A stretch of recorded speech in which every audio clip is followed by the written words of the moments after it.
विधिवत पितृदेवार्चनम तथा, और विधिवत पितरों का और देवताओं का अर्चन किया, वंदन किया, पूजन किया। मॉर्निंग, नमस्ते, स्वागत है आपका हमारे एक और नए ब्लॉग में देवभूमि उत्तराखंड के इन खूबसूरत पहाड़ों से। जैसा कि आप सभी को पता है कि कंटिन्यू भागवत के वीडियोस आ रहे हैं, तो आज है भागवत का 5वां दिन। और तो कल के ब्लॉग में कान्हा जी का जन्मदिन हो गया है और वहीं पे कल की भागवत समाप्त हो गई थी, उसके बाद आरती हो चुकी थी। तो अब चलते हैं, आज आगे की कथा आप लोगों को सुनाते हैं। तो चलिए चलते हैं और वीडियो की शुरुआत करते हैं। दिव्य श्रीमद् भागवत महापुराण अष्टादश सहस्र मूल मंत्र परमहंस संहिता परम पूज्याचार्य वृंद, पूज्य भक्त वृंद, श्रद्धेय यजमान परिवार, भक्तिमय माताओं एवं भगवत चरणानुरागी बंधुओं, आज यहाँ पर नेगी परिवार के सौजन्य से इस श्रीमद् भागवत महापुराण का 5वां दिवस और गंगा के तट पर राजा परीक्षित को कथा सुनते हुए आज 5वां दिन है। 7 दिन का श्राप हुआ है। कृष्ण पक्ष की अष्टमी में रोहिणी नक्षत्र पर भगवान का प्राकट्य हुआ। वसुदेव जी और देवकी दोनों कारागार में थे, जेल में, और भगवान वहीं जेल में ही प्रकट हुए हैं चतुर्भुज रूप। तमद्भुतं बालकमम्बुजे क्षणं चतुर्भुजं शंख गदायुधायुधं श्रीवत्स लक्ष्मण गलित शोभि कौस्तुभ। विकराल रूप धारण किया हुआ यमुना ने। वसुदेव जी यमुना के तट पर गए, डर गए, कैसे जाऊं, लेकिन साहस करके यमुना में उतरे। यमुना भगवान का जो है चरण स्पर्श करना चाहती थी, लेकिन वसुदेव जी उनको ऊपर ऊपर उठा रहे थे। भगवान समझ गए कि यमुना चरण स्पर्श करना चाहती है। उन्होंने अपना एक पांव टोकरे से बाहर निकाला। यमुना ने एक झल्लार मारी, भगवान के चरण स्पर्श किए और शांत हो गए। वसुदेव जी बड़े आराम से जो है नदी पार किया, गोकुल में पहुंचे। यशोदा के भवन में गए तो वहां एक छोटी सी कन्या उनके बगल में थी, महामाया भगवान की। भगवान ने, वसुदेव जी ने भगवान को वहां पर लिटा दिया।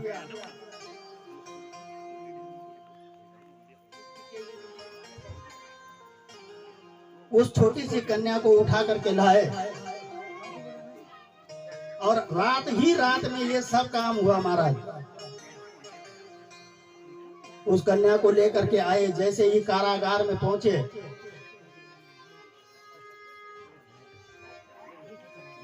जेल के दरवाजे अपने आप लग गए, ताले लग गए। महामाया थी जगदम्बा, हाथ से छूट करके आकाश में चली गई और वहां पर बिजली की तरह कड़कती हुई अष्टभुजा के रूप में परिणत हो गई, परिवर्तित हो गई। और कहा कि हे मूर्ख, हे दुष्ट, तू मुझे मारना चाहता है। अरे मुझे कोई मार नहीं सकता, क्योंकि मैं तो शक्ति हूं, मुझे कोई नहीं मार सकता। लेकिन तुझे मारने वाला तो पैदा हो चुका है, तेरी मृत्यु निश्चित है। और इतना कह करके वह भगवती जो है वह विंध्याचल पर्वत पर चली गई, विंध्याचल निवासिनी। तो समझना कि भगवान नहीं आए, तो भगवान आनंद के रूप में ही आते हैं। तो आज नंद बाबा के यहाँ आनंद के रूप में भगवान सच्चिदानंद आए हैं। उनका नाम भी सच्चिदानंद है, सत्य चित्त और आनंद को देने वाले। ध्यान आया कि कंस का वार्षिक कर ये मैंने चुकाया नहीं अभी। कंस ने नंद बाबा पर कर लगा रखा था, क्योंकि कंस के यहाँ 9 लाख गायें थी, 9 लाख। और नंद बाबा उन 9 लाख गायों का कर के रूप में नंद वहां कंस को जो है दूध, दही, घी, मक्खन आदि दिया करता। तो इस बार जो है वो कर नहीं चुकाया। याद आया तो गोपान गोकुल रक्षायाम निरूप्य मथुराम गता नंद कंसस्य वार्षिक्यम करम दातु कुरुद्भः। सुखदेव महाराज कह रहे हे कुरुद्भः, हे परीक्षित, गोपान गोकुल रक्षायाम, जो बूढ़े बूढ़े ग्वाल बाल थे, गोप थे, उनको गोकुल की रक्षा में छोड़ करके और नंद बाबा जो है वो मथुरा गए कंस का चुकाने के लिए, कंस का कर चुकाने के लिए। जैसे वो यहां से गए, यहां पूतना पहुंच गए। पूतना ने देखा हजारों हजार गोपियां नंद भवन की तरफ जा रही हैं, समझ गई यहाँ किसी का बालक हुआ है।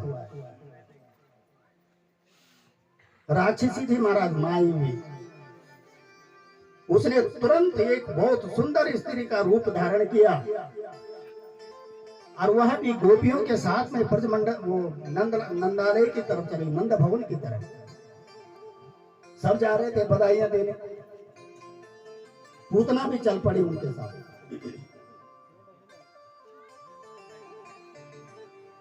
यशोदा ने कान्हा को नला धुला करके पालने में लिटाया हुआ था, सब बधाइयां दे रही थी। पूतना भी गई, उसने कहा अरे यशोदा बधाई हो भैया, मैंने सुना कि बुढ़ापे में तुम्हारा लाला हुआ है, बच्चा हुआ है।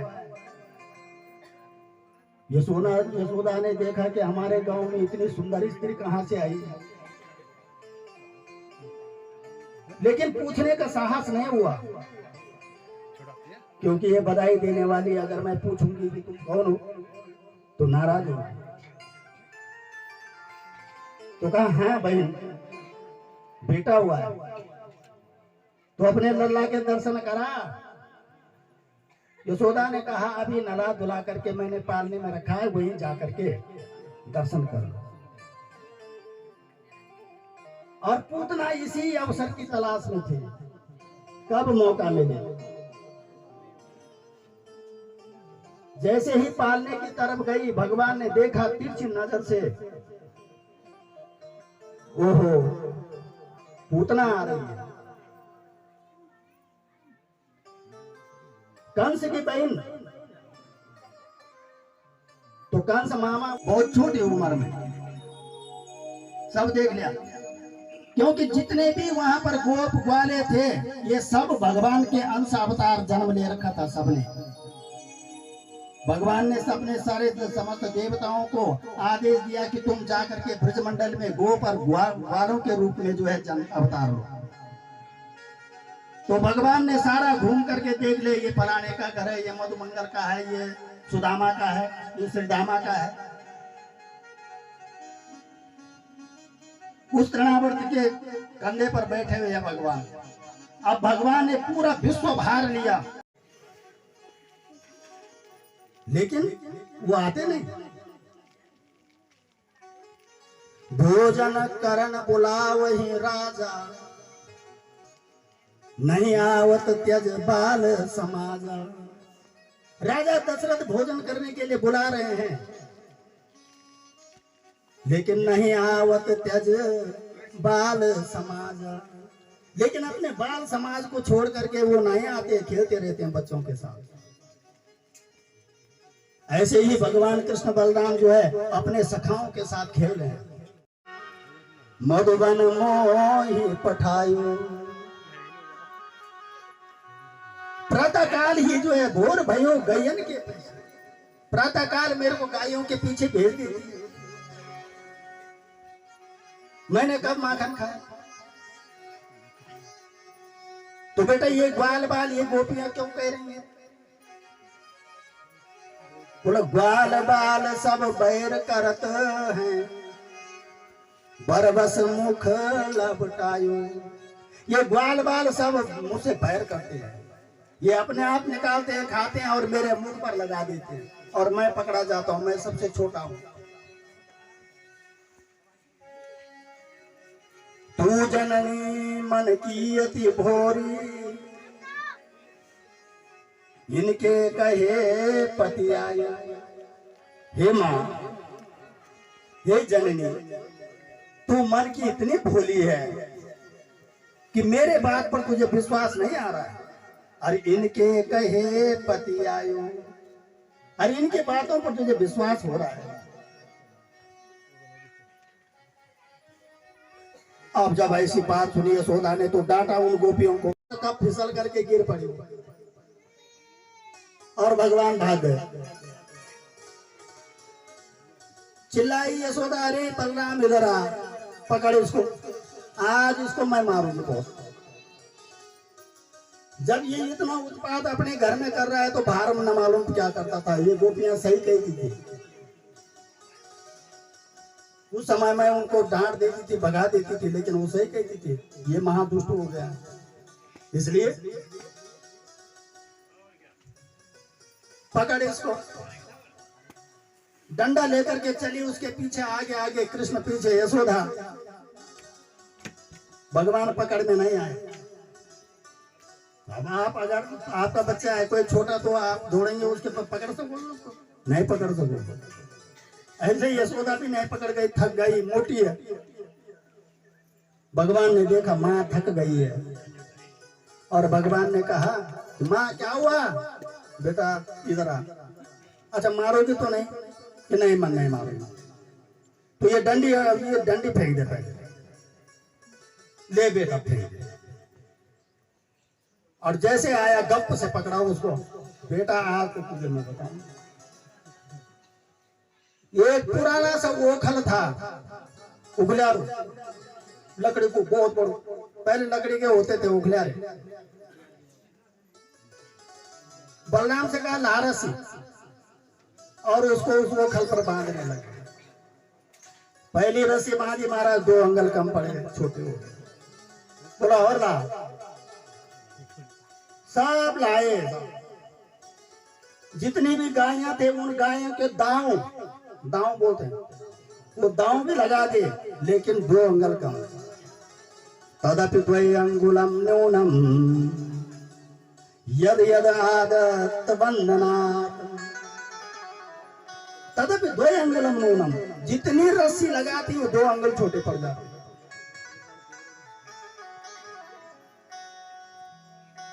सारे ब्रजमंडल की रस्सियां इकट्ठी हो गए महाराज, लेकिन तदपि द्वय अंगुलम न्यूनम, 2 अंगुल छोटे पड़ जाते। भगवान अपनी माँ को दिखाना चाहते हैं कि माँ तुम जीव हो, मैं ईश्वर हूं, तुम आत्मा हो, मैं परमात्मा हूं।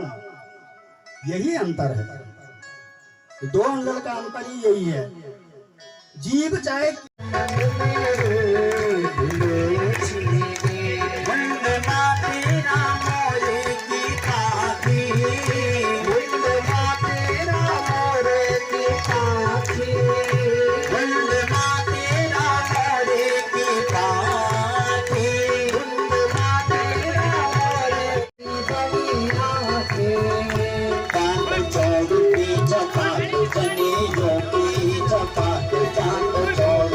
चपात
हो बड़ी प्यारी, जो लगती न कान्हा बड़ी प्यारी, जो लगती न कान्हा।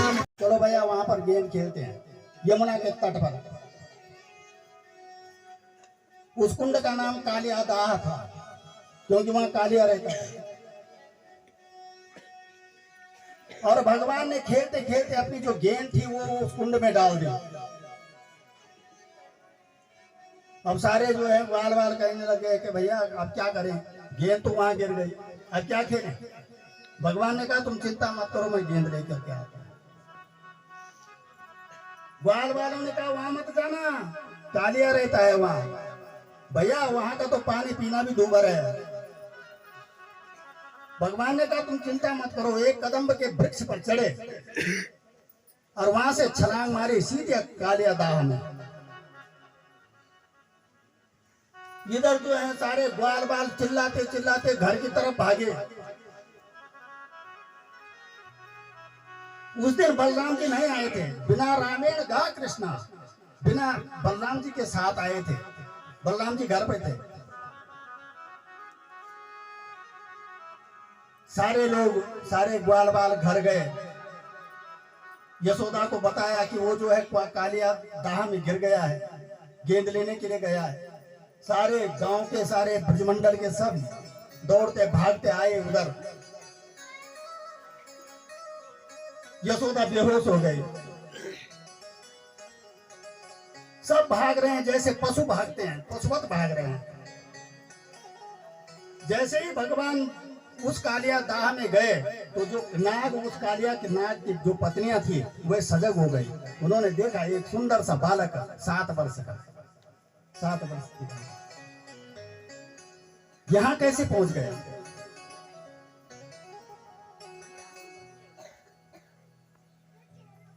वो गए उसके पास ही, बेटा तू कहां से आ गया यहाँ, तू भाग यहाँ से। अगर हमारा जो पति है कालिया ये अगर उठ गया तो भैया फिर बचना मुश्किल है, ये काट लेगा, खा लेगा तुम्हें। उसने कहा भैया मेरी गेंद गिर गई है, मैं अपनी गेंद ले। वो आया और सीधे लिपट गया जो है भगवान कृष्ण पर। नाग फांस कहते हैं उसको, नाग फांस, नाग फांस में जकड़ दिया। भगवान ने कहा अच्छा कालिया। भगवान ने अपना विशाल बनाया शरीर विराट, अब जो वो लिपटा हुआ था उसको चटकने लगा उसका शरीर, तब ढीला हुआ और भगवान ने तुरंत अपना सूक्ष्म रूप बनाया और सीधे कालिया के सिर पर 101 फन थे उस कालिया के, और उसके फन के ऊपर ऐसा नृत्य किया, ऐसा नृत्य किया कि कालिया के नथनों से जो है खून निकलने लग गया, महाराज हाँपने लग गया कालिया। जब नाग पत्नियों ने देखा कि इसकी तो अभी तो मरने वाला है, समझ गई कि ये कोई साधारण बालक नहीं है। हाथ जोड़ करके नाग पत्नियों ने भगवान की बड़ी स्तुति की। कहा ये प्रभु न्यायो हि दंड कृत किल्वसेस्मिन् स्तवावतारो कृतने ग्रहाय सार्वभौमं नरसाधिपत्यम् न योग सिद्धि पुनर्भवं वा वाञ्छन्ति यत्पा विरज प्रपन्ना न नागपृष्टं न च पारमेष्टं न सार्वभौमं न रसाधिपत्यम। हे प्रभु हमें कुछ नहीं चाहिए, इतना भी आपका वैकुंठ भी नहीं चाहिए। हे स्वामी वांछन्ति यत्पाद रज प्रपन्ना, हम चाहते हैं कि बस आपके चरणों की शरण बनी रहे, आपकी चरणों की कृपा बनी रही, आपका चरणों का प्रसाद मिलता रहेगा। न्यायो ही दंडा कृत किल विशेष, आपने जो इसको दंड दिया है यह ठीक किया है। यह कालिया बहुत उदंड हो गया था, लेकिन महाराज हमारा तो पति है। क्रोधोपितेनो ग्रह एव सम्मत, आपका क्रोध करना भी ठीक है। कि स्त्रीणाम न साधु शोच्यानाम पति प्राण प्रदीयताम। हे प्रभु, स्त्रियों का तो सब कुछ उसका पति है, इसलिए यदि हम पर प्रसन्न है तो इस कालिया को छोड़ दो। भगवान ने कहा ठीक है। भगवान जो है उसके फण से नीचे उतर गए। जैसे ही नीचे उतरे वो कालिया फिर फुफकारने लगा, क्योंकि सांप बड़ा क्रोधी होता है, सबसे क्रोधी जीव होता है सांप, सर्प। नाग फिर फुफकारने लगा।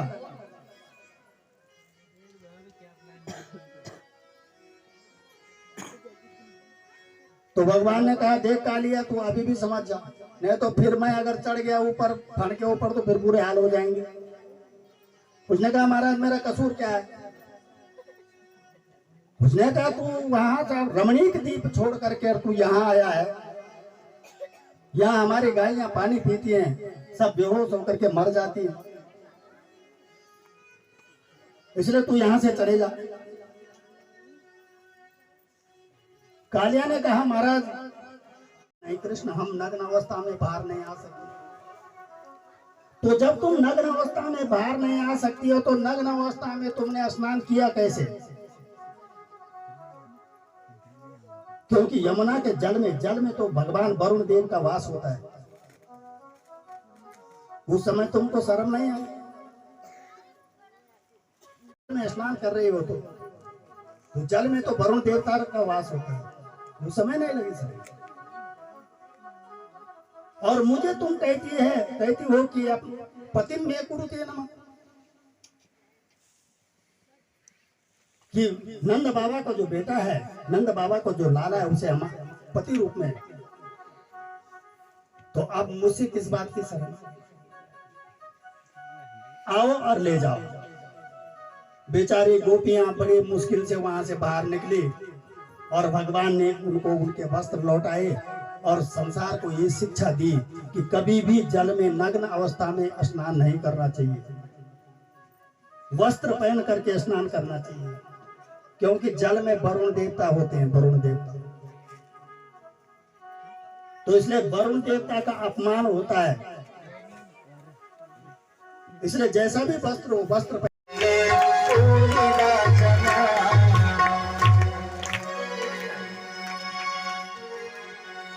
ये गोपी गीत है। भागवत में 5 गीत है। जो अभी आपने पहले सुना वो था वेणु गीत, ये है गोपी गीत। उसके बाद है युगल गीत, फिर है भ्रमर गीत और फिर है रुद्र गीत। ये 5 गीत है। गीत और भी हैं लेकिन मुख्य 5 गीत है। तो पहले आपने वेणु गीत सुना।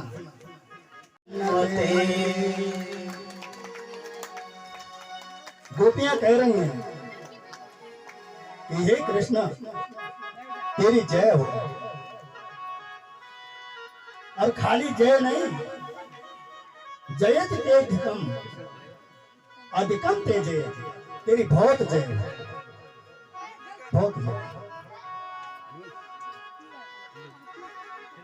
ये गोपियां कह रहे हैं भगवान। जैसे किसी बूढ़ी माता का नाती हो, अगर उसके लिए कोई सामान ले आता है तो माँ वो दादी कहती है कि बेटा तेरी जय हो। ऐसे ही गोपियां कह रही हैं कि हे कृष्ण तेरी बहुत जय हो, जयति ते अधिकम, अधिकम ते जयति, तेरी बहुत जय हो। क्यों? कि जन्मना ब्रज, जब से तेरा जन्म इस ब्रज में हुआ है, जब से तू ब्रजमंडल में आया है, गोकुल में आया है, श्रयति इंदिरा सस्वगात्री। इंदिरा कहते हैं लक्ष्मी को, तेरे साथ लक्ष्मी भी आ गई है, तेरे साथ सरस्वती भी आ गई है।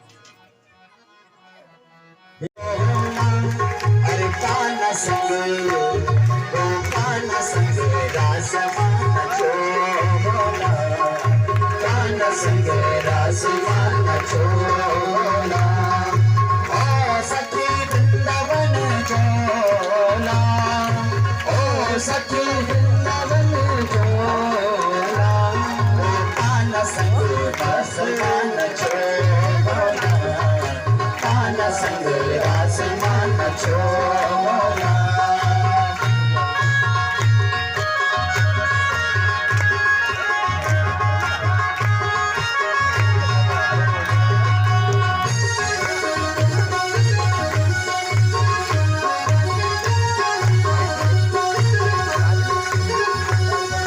पशु पक्षी जंगल का